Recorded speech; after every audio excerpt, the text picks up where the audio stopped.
Hello, Chris again. I accidentally ended that other video prematurely and I don't feel like stitching them back together, so oh well. How professional of me. At any rate, the iBot Mark 1, I decided I'd go in and look at the balance granularities real quick. So we've got normal iBot scale 120. So iBot scale 120, so squad cap 10, yep, that's what it was. Ships per squad 4. So apparently there were 20 iBots per squad previously, and now there's 4 because there's 5 per sub squad, so 4 sub squads. There you go. Okay, cool. I'm plenty happy with that. And then we've got the autocannon mini pod. Okay, so those had 30 previously from the sounds of it, and now there's 6 ships per squad. And so these were mild swarmers. That's why there were only 30 instead of 40. The laser gatlings were full swarmers, and they had 40 ships, which now they have 42. These are mild swarmers, and they remain having 30. 6 sub squads, each with 5 ships. So, hooray! Same deal. Balanced granularity there, all set up correctly. So, hooray! That's a weird exception to get. Could not find file or assembly system without threading. Seriously? That may be a problem. I'm gonna load up, if it works, my basic test. Now, what's interesting here, this is a really slow, really filled screen. I want to. It says how many squads and how much strength. I really do want to start getting into showing how many ships are in there. I think because I think that gives a kind of visceral feel. But anyway, so we've got autocannon mini pods, and we've got somewhere around here. Infiltrators are the other ones that have tons and tons and tons of little ships. There we go. There's the iBots. Where are those again? Centered the screen on them, but everything's so cluttered here. Can't see them. Click it right. iBots, where are you?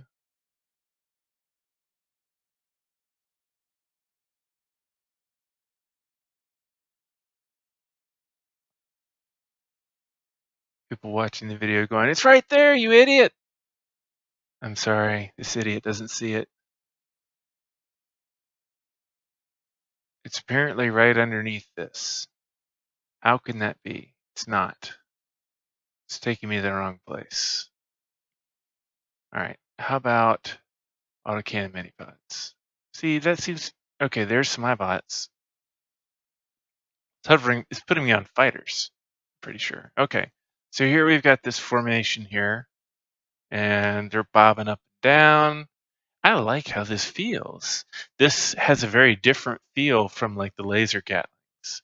I like how this is a very horizontal sort of a formation instead of going all vertical like mine did. It's not that I don't like the vertical formations, I just like variants. And so, all right, cool. Now, here's some autocannons, but they're half dead. Do we have any autocannons that are not half dead? Nope, there's some more. They're almost half dead. Here's some that are doing well. Okay, so here again we have a very flat formation.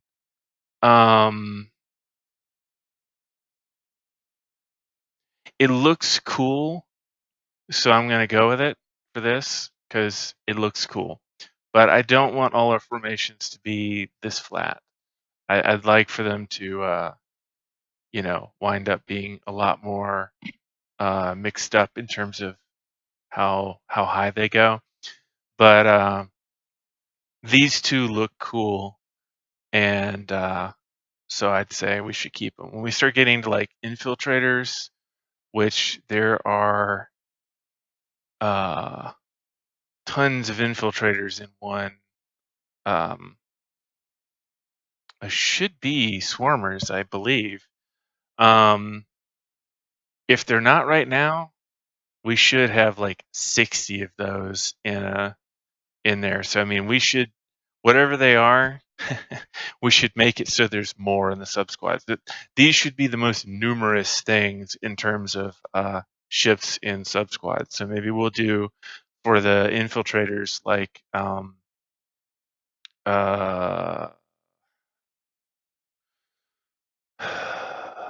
6 Subsquads of 10 each, I guess. Maybe 5 of 10. It's still more than anything else. But yeah, I mean, I like the variance with some things being more vertical, some things not. You know, we've got this verticality going on in the fighters, and I like how that looks.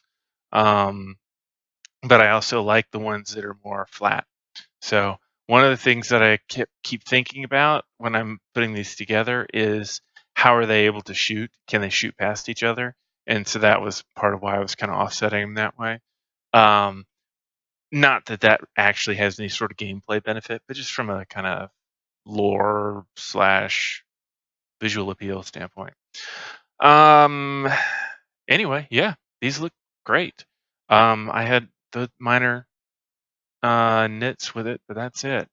And this particular nasty scene is loading faster and faster thanks to our Subsquads bringing down the number of instances that we've got here. This was having, I want to say, 34,000 saved by batching before. Now we're down to 9,000 saved by batching and roughly the same number of batches. So that's a lot less work that the CPU has to do. And if we run the profiler, let's see what's going on here.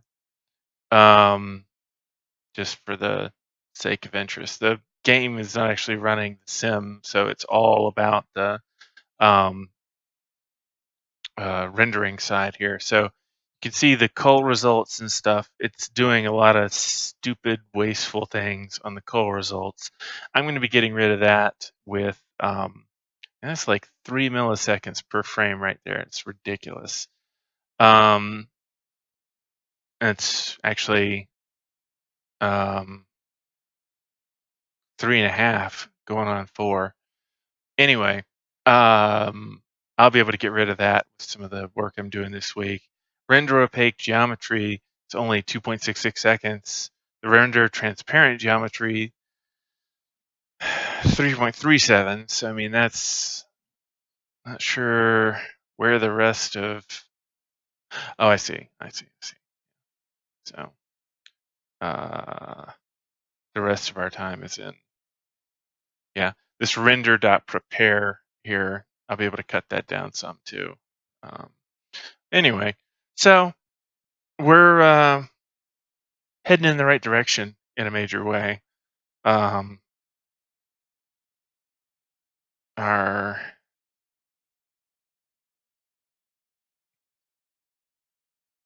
interesting.